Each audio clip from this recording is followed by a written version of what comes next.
शुरुआत में हमें एक आदमी नेम सेबेस्टियन को दिखाया जाता है जो अपनी वीडियो लैपटॉप में रिकॉर्ड कर रहा होता है, जिसमें वो कहता है कि मैं आपको एक सच्ची कहानी सुनाने वाला हूँ। एक समय वैगनर नाम का आदमी जो तिजोरियां बनाया करता था, उसके परिवार की मृत्यु हो गई थी, जिसके बाद उसने 4 ऐसी तिजोरी बनाई जिसे दुनिया के सबसे मुश्किल तिजोरी माना जाता है, जिसे कोई भी नहीं खोल सकता। पर वैगनर अपने परिवार को खोने का गम बर्दाश्त नहीं कर पाया और उसने अपने आप को ही एक तिजोरी में बंद कर लिया, जिसे लोगों ने खोलने की बहुत कोशिश की, लेकिन सभी नाकाम रहे और उसी में वैगनर की मृत्यु हो गई। जिसके बाद उस तिजोरी को वैगनर की समाधि मानकर समुद्र में डुबा दिया गया।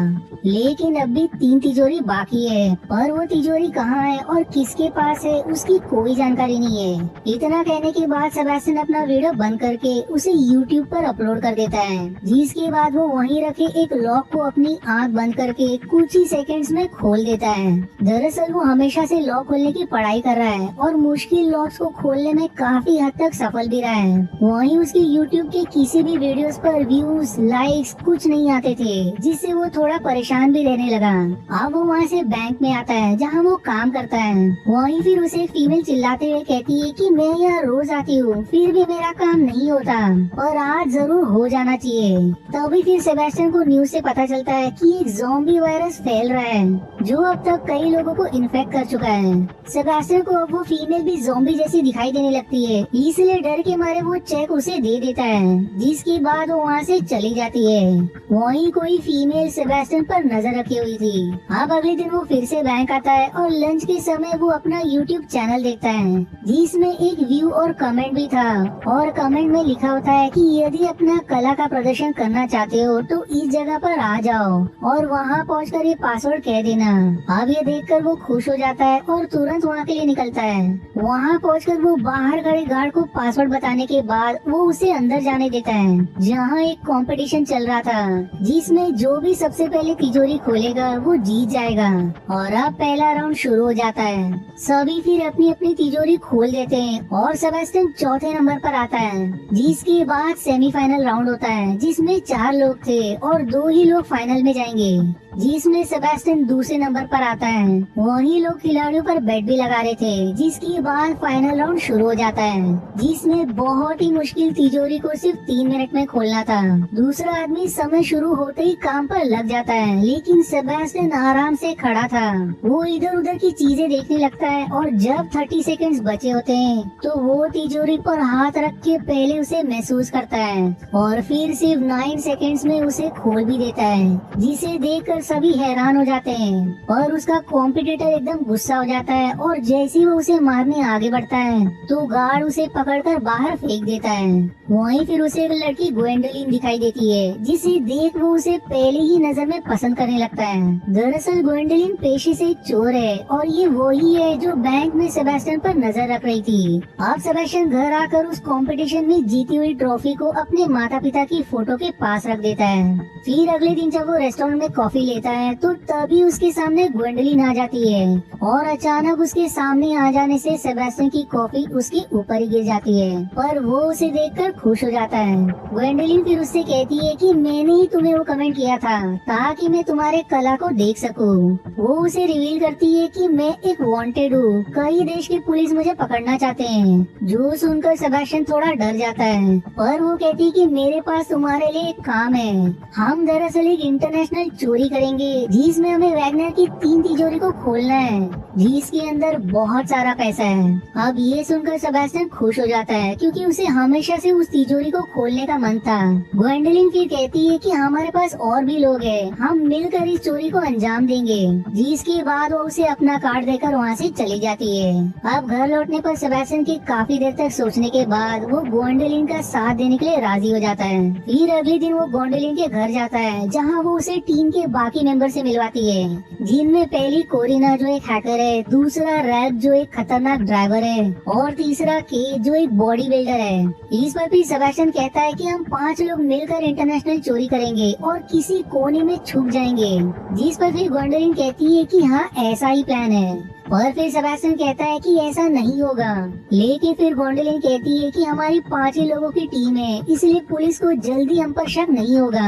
अब कोरिना सभी को उन तीनों तिजोरी के बारे में बताती है कि पहली पेरिस में है जो सबसे आसानी से खुल सकती है क्योंकि वहाँ इतनी सिक्योरिटी नहीं है। दूसरी प्रेगवा में है जो इससे थोड़ी मुश्किल है और तीसरी स्विट्जरलैंड में जिसे खोलना सबसे ज्यादा मुश्किल है, जिसमें कम से कम $100 मिलियन है और इन तीनों तिजोरी का मालिक टनाका नाम का आदमी है। इसके बाद अब सभी तैयार होकर पेरिस के लिए निकलते हैं, जहाँ सभी सेबेस्टियन को प्लान समझाकर सबसे पहले उसे बैंक के पास भेजते हैं। सेबेस्टियन बैंक के अंदर आ जाता है, जहाँ उसके डर के मारे पसीने छूट रहे थे, पर प्लान के अनुसार वो पहले बाथरूम में छिप जाता है और अब वहाँ गोंडोलिन आ जाती है जो बाहर खड़े गार्ड को अपना सामान पकड़ने के बहाने उसकी चाबी ले लेती है और अंदर आकर एक फीमेल को उसके लॉकर के पास ले जाने को कहती है जो उसने गलत नाम से यहाँ खुलवाया है और फिर वो फीमेल उसे लॉकर के पास छोड़ देती है।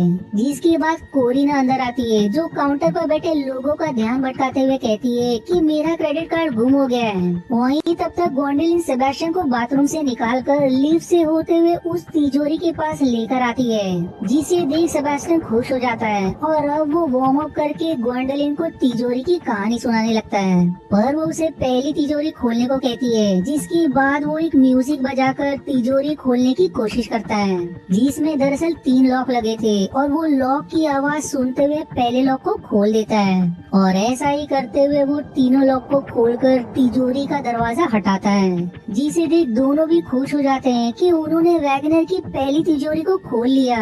वो अब उस तिजोरी का सारा पैसा बैग में भरना शुरू करते हैं, जहां अब गोंडोलिन कहती है कि ये तो बस शुरुआत है, 2 और बाकी है। और फिर तभी उनका काम होने के बाद केज बैंक में आ जाता है जो बाकियों का ध्यान भटकाता है और मौका देख सेबेस्टियन और गोंडोलिन दोनों बाहर आ जाते हैं और उनके बाहर आने के बाद सभी वैन में बैठकर वहां से निकल जाते हैं। अब इनकी चोरी की खबर इंटरपोल ऑफिसर डेला को लग जाती है क्योंकि बैंक के बाहर लगे सीसीटीवी में गोंडोलिन और केज की फोटो आ गई थी। वो अब बाकी ऑफिसर्स को बताती है कि 5 साल पहले भी उन्होंने चोरी की थी। मैं इन्हें पकड़ने ही वाला था कि वो बचकर भाग गए। मुझे लगता है कि इनके पास अब और मेंबर है और शायद ये इसके बाद प्रेग जाएंगे दूसरी तिजोरी के पैसे चोरी करने, पर इस बार मैं इन्हें नहीं छोड़ूंगा। वहीं दूसरी तरफ सफल चोरी करने के बाद सभी अब पार्टी मना रहे होते हैं, जिस दौरान सेबेस्टियन गोंडोलिन के कमरे में आता है, जहां गोंडोलिन उससे अपने बारे में शेयर करती है कि मेरे माता पिता बहुत अमीर थे लेकिन वो मुझ पर ध्यान नहीं देते थे और तभी मैं केज से मिली और तब से मैं चोर बन गई। वहीं इन दोनों के बातें करने से केज को बुरा लग रहा था क्योंकि वो गोंडोलिन को पसंद करता है। अब अगले दिन वो तीनों प्रेग के लिए निकलते हैं और सभी बैंक के सामने आ जाते हैं, जहां कोरिना बताती है कि ये बैंक बहुत ही एडवांस है, इसलिए हमें बहुत सावधानी बरतनी होगी। जो सुनकर सेबेस्टियन थोड़ा डर जाता है। वहीं डेला भी सारे ऑफिसर्स के साथ बैंक के बाहर ही नजर रखे हुए था ताकि जैसी वो चोरी करने आए वो उन्हें पकड़ ले। इधर गोंडोलिन सेबेस्टियन को समझाकर उसकी हिम्मत बढ़ाती है, जिसके बाद वो बैंक के अंदर जाता है जहां वो कोरिना की दी हुई नकली आईडी की मदद से आगे बढ़ते जाता है और कोरिना उसे इंस्ट्रक्शन भी देते जा रही थी। अब आगे बढ़ने पर उसे 2 दरवाजे दिखाई देते हैं, जिसमें से वो उल्टी तरफ जाता है और फिर लिफ्ट की मदद से उस तिजोरी की तरफ जाता है। पर कैमरे पर नजर रख रहे गार्ड्स को उस पर शक हो जाता है कि दरवाजे से अंदर जाने के बाद वो बाहर नहीं आया। वहीं अब सेबेस्टियन एक गेट के पास आता है जो लॉक था। फिर कोरिना उसे अपनी उंगली को चाबी की तरह घुमाने का नाटक करने को कहती है ताकि किसी को भी शक न हो और तब तक वो हैक करके गेट खोल लेती है, जहां सेबेस्टियन को गोंडोलिन मिलती है और दोनों लिफ्ट की मदद से तिजोरी के पास आते हैं। पर तभी वहाँ गार्ड्स उन पर हमला कर देते हैं, पर गोंडोलिन अपनी बहादुरी का प्रदर्शन करते हुए सभी को बेहोश कर देती है, जिसे सेबेस्टियन देखकर एकदम दंग रह जाता है। इधर गार्ड्स को सीसीटीवी से मालूम हो जाता है कि दरवाजा हैक करके खोला गया है, इसलिए वो सारे दरवाजे बंद कर देते हैं, जिससे अब कोरिना केज को प्लान भी अपनाने को कहती है और फिर वो अपना मास्क लगाकर बैंक के अंदर आता है और सभी को गन दिखाकर एक जगह खड़े होने को कहकर काउंटर वाली फीमेल से सारे पैसे बैग में भरने को कहता है ताकि सभी का ध्यान भटक सके। इधर डेला को कहीं भी कोई गड़बड़ी नहीं लगती, जिस पर उसे शक हो जाता है, इसलिए वो बैंक के अंदर आता है, जहां उसे पता चलता है कि उस तिजोरी को 1 हफ्ते पहले ही यहाँ से दूसरे ब्रांच में शिफ्ट कर दिया गया था। जो सुनकर वो गुस्सा हो जाता है और अपनी असिस्टेंट ब्रेक और बाकी ऑफिसर्स के साथ उस ब्रांच के लिए निकलता है। वहीं इधर सेबेस्टियन तिजोरी खोल ही रहा होता है कि तभी उससे गड़बड़ हो जाती है, जिससे बाकी लोग अंदर चले जाते हैं। वो अब ग्वेंडोलिन से कहता है कि अब गलती हुई तो ये तिजोरी हमेशा के लिए बंद हो जाएगी। जिसके बाद वो फिर से कोशिश करता है, जिसमें भाग्य से वो एक एक करके तीनों लॉक खोल देता है, जिससे वो दोनों बहुत खुश हो जाते हैं। वहीं इधर कोरिना केट से कहती है कि काम हो गया है, वापिस आ जाओ। और अब उसे गार्ड्स पकड़ने आ जाते हैं, जिस भागादौड़ी में उसे कंधे पर गोली लग जाती है, इसलिए वो खिड़की से सीधे नीचे कूदकर वैन में आ जाता है। वहीं इधर केज के जाने के बाद लोग बैंक से बाहर भागने लगते हैं और मौका देखकर ग्वेंडोलिन और सेबेस्टियन भी बैंक से बाहर आकर वैन की तरफ भागते हैं। सेबेस्टियन फिर अपना बैग वैन में डाल देता है और केज पहले ग्वेंडोलिन को पकड़कर वैन में बिठाता है। और जब वो सेबेस्टियन को पकड़ता है तो उसे लगता है कि अगर वो हमारे साथ रहा तो वो ग्वेंडोलिन को मुझसे दूर कर देगा। जिस गुस्से में वो उसे वैन से बाहर फेंक देता है, जिसे देख सभी हैरान हो जाते हैं और तब तक वैन वहाँ से चली जाती है। इधर दुर्भाग्य से पुलिस वाले सेबेस्टियन के पीछे पड़ जाते हैं, इसलिए वो एक साइकिल चुरा कर भागने लगता है। और वहीं डेला भी बैंक तक आता है, जहाँ उसे पता चलता है कि तिजोरी चोरी हो गई है और सारे सीसीटीवी भी ब्लैंक है। जो सुनकर वो एकदम गुस्सा हो जाता है। वहीं दूसरी तरफ सेबेस्टियन पुलिस को चकमा देते हुए एक ट्रेन में चढ़ जाता है। वहीं यहाँ ग्वेंडोलिन केज से सवाल करती है कि आखिर तुमने ऐसा क्यों किया, जिस पर फिर केज बचाव में कहता है कि अगर मैं ऐसा नहीं करता तो हम सब फंस जाते और अब तो हमें उसकी जरूरत भी नहीं है। हमारे पास इतना पैसा है कि हमें तीसरी तिजोरी को खोलना भी नहीं पड़ेगा। पर ग्वेंडोलिन कहती है कि मैं ये मिशन पैसे के लिए नहीं कर रही हूँ और फिर गुस्से में आकर वो वैन से बाहर निकल जाती है। अब वो ग्वेंडोलिन को जाता देख कोरिना भी उसके साथ हो जाती है, इसलिए अब केज गुस्से में कहता है कि तुम दोनों चले जाओ, मुझे तुम्हारी जरूरत नहीं है। इधर सेबेस्टियन अब अपने घर आता है, जहाँ कोरिना और ग्वेंडोलिन पहले से मौजूद होते हैं, जो सेबेस्टियन को सरप्राइज देकर डरा देते हैं। सेबेस्टियन उनसे गुस्से में कहता है कि तुम दोनों यहाँ क्या करने आओ, यहाँ से चले जाओ। पर ग्वेंडोलिन उसे समझाती है कि केज ये मिशन सिर्फ पैसों के लिए करना चाहता था, लेकिन मैं इतिहास में अपना नाम दर्ज करना चाहती हूँ और हम तुम्हारे बगैर तीसरी तिजोरी नहीं खोल सकते। जिस पर अब सेबेस्टियन उनकी बात मानते हुए कहता है कि अब तो मुझे भी बस उस तिजोरी को खोलकर अपने हाथों की खुजली कम करने का मन है। जो सुनकर वो दोनों हंसने लगते हैं। वहीं दूसरी तरफ डेला को यूट्यूब पर सेबेस्टियन की वीडियो मिल जाती है और अब वो ब्रेक को बुलाकर उसे बताता है कि इस बंदे को उन्होंने हायर किया है तिजोरी खोलने, जिसका कोई क्रिमिनल रिकॉर्ड भी नहीं है और उन लोगों ने इसे अपना काम होने के बाद वैन से बाहर फेंक दिया, जो अब शायद डरा हुआ होगा, जिसकी मदद से शायद हम उसे पकड़ भी ले, जो शायद हमें उनके मास्टरमाइंड तक पहुंचा देगा। वहीं अब सेबेस्टियन और बाकी स्विट्जरलैंड के लिए निकलते हैं, जहां डेला पहले से उस कसिनो के बाहर अपने साथियों के साथ होता है, क्योंकि तीसरी तिजोरी यही कसिनो में है। तभी फिर एक ऑफिसर को कोरिना का सिग्नल मिलता है, जिसमें वो कहते हैं कि हम 5 बजे कसिनो के अंदर जाएंगे। इसलिए डेला 5 बजे का इंतजार करता है और 5 बजते ही वो तुरंत कसिनो के अंदर आकर मैनेजर से कहता है कि तिजोरी खतरे में है। जिस पर फिर मैनेजर कहती है कि हमें पता है, आप लोगों ने ही हमें बताया था। जो सुनकर डेला एकदम हैरान हो जाता है। जिस पर फिर मैनेजर कहती है कि 8 घंटे पहले हमें इंटरपोल से फोन आया था कि तिजोरी चोरी होने वाली है, इसलिए हमने तिजोरी को दूसरी जगह भिजवा दिया। जिसके बाद अब मूवी 8 घंटे पहले के समय पर मुड़ जाती है, जहाँ कोरिना ने ही मैनेजर को फोन करके कहा था कि तिजोरी चोरी होने वाली है। इसलिए मैनेजर गार्ड्स को फोन करके बुलाती है ताकि वो तिजोरी को यहाँ से ले जा सके।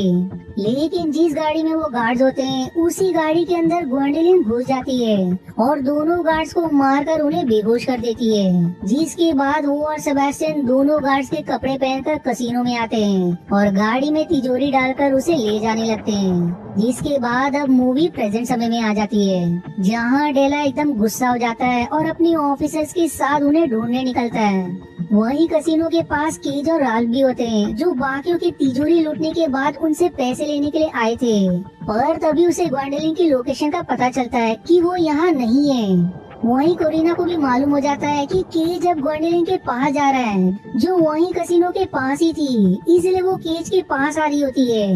लेकिन तब तक वो दोनों वहाँ से भाग जाते हैं और दुर्भाग्य से डेला कोरिना को पकड़ लेता है। और समय रहते वो ग्वेंडोलिन को मैसेज करके बता देती है कि केज और बाकी तुम्हारे पीछे आ रहे हैं। जिसके बाद वो अपना फोन तोड़ देती है। बेला अब उसे धमकाते हुए उससे पूछता है कि बाकी लोग कहाँ हैं। जिस पर ब्रेक उसे रोककर कोरिना से शांति से कहता है कि हमें उनका पता बता दो, हम तुमसे वादा करते हैं कि तुम्हारे भाई की हमेशा रक्षा करेंगे। दरअसल कोरिना अपने भाई से सबसे ज्यादा प्यार करती है और अगर वो जेल में गई तो उसके बाद उसके भाई को संभालने वाला कोई नहीं होगा, इसलिए वो ब्रेक का ऑफर मान जाती है और वो उन्हें ग्वेंडोलिन के पास ले जाने लगती है। वहीं इधर ग्वेंडोलिन गाड़ी चला रही होती है और पीछे सेबेस्टियन तिजोरी खोलने की कोशिश कर रहा होता है जिसमें 7 लॉक लगे थे। वो फिर म्यूजिक चालू करता है और उसे खोलने की कोशिश करता है जिसमें से अब तक वो 6 लॉक खोलने में सफल हो जाता है। और तभी ग्वेंडोलिन आगे रास्ते के अनुसार गाड़ी को तेजी से घुमा देती है जिससे वो गिर जाता है और फिर से कोशिश करके वो पूरे लॉक को खोलकर तिजोरी खोल लेता है, जिससे अब दोनों की खुशी का ठिकाना नहीं रहता क्योंकि वो 3 सबसे मुश्किल तिजोरी को खोलने में सफल रहे। जिसके बाद वो गाड़ी को एक जगह रुकाकर सारे पैसे बैग में भर लेते हैं और तभी वहाँ केज और राल्फ आ जाते हैं, जहाँ केज उन पर गन तानकर उनसे पैसे मांगता है पर ग्वेंडोलिन इसके लिए मना कर देती है, इसलिए वो सेबेस्टियन को शूट कर देता है। लेकिन उसके गन में कोई गोली नहीं थी, जिसके बाद ग्वेंडोलिन उस पर गन तानकर कहती है कि मुझे तुम पर पहले से ही भरोसा नहीं था, इसलिए मैंने तुम्हारे गन में गोली नहीं डाली थी। और अब वो दोनों को गाड़ी से बांध देती है और उनकी कार लेकर सेबेस्टियन के साथ वहाँ से चली जाती है। और उनके जाने के बाद वहाँ डेला भी आ जाता है जो केज और राल्फ को पकड़ लेता है। इधर वो दोनों भागते हुए एक नाव के पास आ जाते हैं पर दुर्भाग्य से वहाँ डेला भी पहुँच जाता है जो उन पर गन तान कर सरेंडर करने कहता है। लेकिन ग्वेंडोलिन भी उस पर गन तान देती है और फिर वो उसे पैसे का लालच देने की कोशिश करती है, लेकिन वो ना मानकर कहता है कि मैं 5 साल से तुम्हारे पीछे पड़ा हूँ और तुम्हें पकड़ना ही मेरी सबसे बड़ी जीत होगी। इसलिए अब कोई चारा ना होने पर ग्वेंडोलिन कहती है कि मैं सरेंडर करूंगी पर तुम्हें सेबेस्टियन को छोड़ना होगा क्योंकि वो कोई क्रिमिनल नहीं है। जिस सौदे पर डेला मान जाता है पर सेबेस्टियन जाने से मना कर देता है, लेकिन ग्वेंडोलिन उसे समझाती है कि मैं जेल से निकलकर वापस तुम्हारे पास ही आऊंगी। जिसके बाद अब वो नाव में बैठकर वहाँ से चला जाता है और डेला भी ग्वेंडोलिन को पकड़ लेता है। इधर सेबेस्टियन को उसका पासपोर्ट भी मिलता है जहाँ ग्वेंडोलिन ने सबके लिए अलग अलग पासपोर्ट बनवाया था, जिसे देख उसे उसके साथ बिताए पल याद आने लगते हैं। जिसके बाद ये सीन यहीं कट हो जाता है। अब हमें कैलिफोर्निया का सीन दिखाया जाता है जहाँ सेबेस्टियन ने ग्वेंडोलिन सेफ एंड लॉक नाम का एक शॉप खोला होता है। फिर तभी सेबेस्टियन के पास 2 लोग मिलने आते हैं जिनके पास भी एक तिजोरी का नक्शा होता है। वो फिर उससे सवाल करते हैं कि क्या तुम इसे खोल सकते हो, जिसे देख सेबेस्टियन एकदम खुश होकर उनसे कहता है कि हाँ मैं इसे खोल सकता हूँ। और इसी मिस्टीरियस एंडिंग के साथ ये मूवी यहीं समाप्त हो जाती है। अब अगर इस मूवी की बात करें तो ये army of the dead movie का प्रीक्वल है, इसलिए यदि आपको इसकी आगे की कहानी जाननी है तो आप उस मूवी को देख सकते हो। और इस फ्रेंचाइज में एक और मूवी आने वाली है जिसका नाम प्लेनेट ऑफ द डेड हो सकता है। वहीं अगर आपको ऐसी मूवी पसंद है तो इससे भी बेहतर एक मूवी मैंने ऑलरेडी की है जिसका